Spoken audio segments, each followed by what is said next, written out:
గతానికి వర్తమానానికి జరిగే సంభాషణ, నిరంతర సంభాషణ చరిత్ర అని ఈహెచ్ కార్ అనే చరిత్రకారుడు అంటాడు.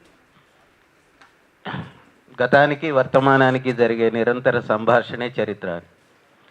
అంటే ఇంకొక మాట కూడా చాలామంది చరిత్రకారులు చెప్పింది ఏంటంటే, చరిత్రని కాపాడుకోలేనటువంటి సమాజం సుందరమైన భవిష్యత్తును మాత్రం ఎట్లా నిర్మిస్తుంది అంటే, చరిత్ర పునాదుల మీద వర్తమానంలో నుంచి పోరాటాల్లో నుంచి భవిష్యత్తు నిర్మాణం అవుతుంది. కానీ చరిత్రని కంప్లీట్గా వదిలేసి మనం ఏదో సుందరమైన భవిష్యత్తు నిర్మిస్తామని ఎవరన్నా ప్రకటించితే అది కూడా తప్పే అవుతుంది. అందుకని ఆద్యకళ విషయంలో నేను 80లో విద్యార్థి రంగాల్లో పనిచేస్తున్నప్పుడు జయదీర్ తిరుమలరావు గారు అప్పుడే పిహెచ్డీలు పూర్తి చేసి రాష్ట్రమంతా తిరుగుతున్నప్పుడు మా నిజామాబాద్కి వచ్చినప్పుడు చాలా విషయాలు అప్పుడే ప్రజల పాటలు సాహిత్యం మీద మాట్లాడినప్పుడు, ఇప్పుడు 45 ఏళ్ల తర్వాత మళ్ళీ సార్తో కలిసి మనం ఇంకా మీటింగ్ పెట్టుకుంటున్నాం. అంటే తెలంగాణ ఎక్కడో దారి తప్పింది అనడానికి ఈ ఆద్యకళ విషయంలో మనకి స్పష్టమైనటువంటి రుజువు ఉంది. ఎందుకంటే ప్రభుత్వాలు సరే నిర్లక్ష్యంగానే ఉంటాయి చరిత్ర పట్ల. చాలామంది పాలకులకి అసలు ఒక చరిత్రను కాపాడుకుందాం అనే స్పృహ కూడా ఉండదు, అదైతే ఖాయం. కానీ పౌర సమాజం, నాకు తెలిసి ఇప్పుడు జరిగిన అన్ని మీటింగుల్లోనూ తెలంగాణ పౌర సమాజం అనుకునే దాంట్లో ఉన్న ప్రముఖులందరూ పాల్గొన్నారు.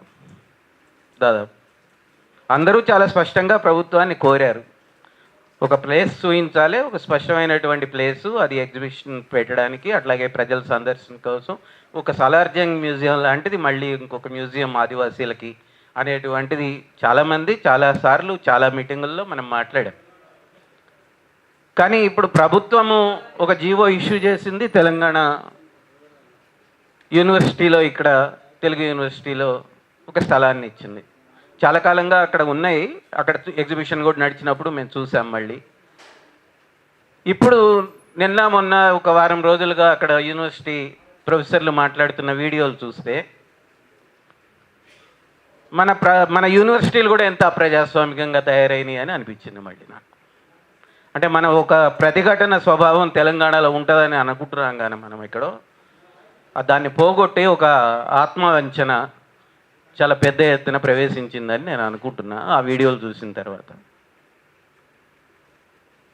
ఎందుకంటే ఆ వీడియోల్లో దీని పట్ల గౌరవం లేదు, ఈ పని పట్ల, దీన్ని సేకరించిన వ్యక్తి పట్ల గౌరవం లేదు.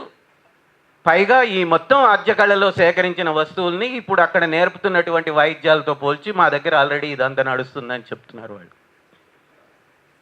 అంతకంటే అవమానకరమైనది ఏముంటుంది? అందుకని 2 ప్రతిపాదనలు నేను పెట్టి ముగిస్తాను. ఒకటి, ప్రభుత్వం చాలా కాలం తర్వాత కారణం ఏదైనా తెలుగు యూనివర్సిటీని కేటాయించింది కనుక దాన్ని పూర్తి స్థాయిలో అక్కడ ఇంప్లిమెంట్ చేసే విధంగా సివిల్ సొసైటీ అంతా ఒక 100 మంది సంతకాలతో వెళ్ళి సెక్రటేరియట్కి వెళ్ళి వాళ్ళ ముందు కూర్చొని ఫోన్ చేయించి పూర్తి చేయించడం అనేది ఒక బాధ్యత తీసుకోవాలి. అందరినీ ఒకరోజు సమీకరించి అందరం వెళితే బాగుంటుంది.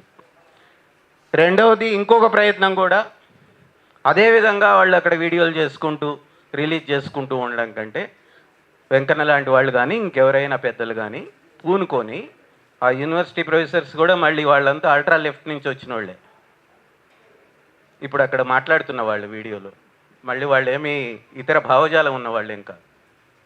అందుకని వాళ్ళని పిలిచి కూర్చోబెట్టైనా, బాబు ఇంకొక బిల్డింగ్ కట్టి సార్కి ఇవ్వండి అనేటువంటిది వాళ్ళ ప్రతిపాదన. అది అయ్యేది కాదు, పోయేది కాదు.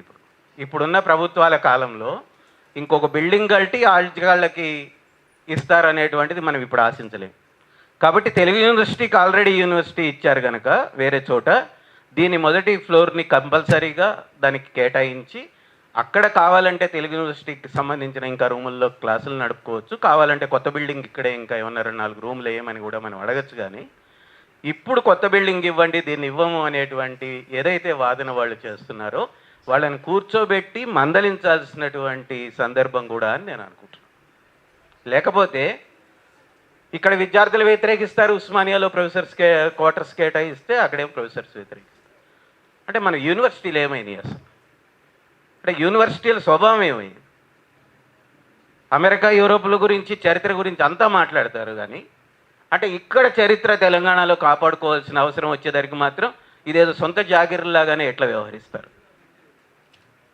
అందుకని ఈ ప్రశ్నలు వాళ్ళకు కూడా సూటిగానే అడిగి, పౌర సమాజం కంటే దాటి యూనివర్సిటీ ప్రొఫెసర్లు ఆలోచిస్తారా, లేదా ప్రభుత్వం కేటాయించిన దాన్ని అడ్డుకుంటున్నారు అనే పేరు మీద ప్రభుత్వం మౌనంగా ఉంటుందా? ఈ విషయాన్ని తేల్చుకోవాల్సిన సందర్భం అయితే వచ్చింది. అందుకని నేనైతే ఇంకా ఎక్కువ కాలం దీన్ని సాగదీసుకుంటూ పోతే అది ఇంకా మరింత ఎక్కువ వస్తువులు పాడైపోతాయి. సారు పెద్ద వయసుకు వచ్చారు, ఆయన ఇది ఒక సంరక్షణ బాధ్యత, ఒక రకంగా సిగ్గుపడాల్సిన సందర్భం. ఆయన కాదు, మనం అందరం. ఆయనకేం లేదు, ఆయన చేసిన కృషి ఆయన చేశాడు. దీన్ని సాధించలేకపోతే సిగ్గుపడాల్సింది పౌర సమాజమే. ఎందుకంటే ప్రభుత్వం జీవో ఇచ్చి చేతులు దులుపుకొని కూర్చుంది, కానీ అమలు చేయించడానికి పూనుకోవాల్సిన బాధ్యత మన మీదే ఉందని నేను అనుకుంటూ ముగిస్తున్నాను.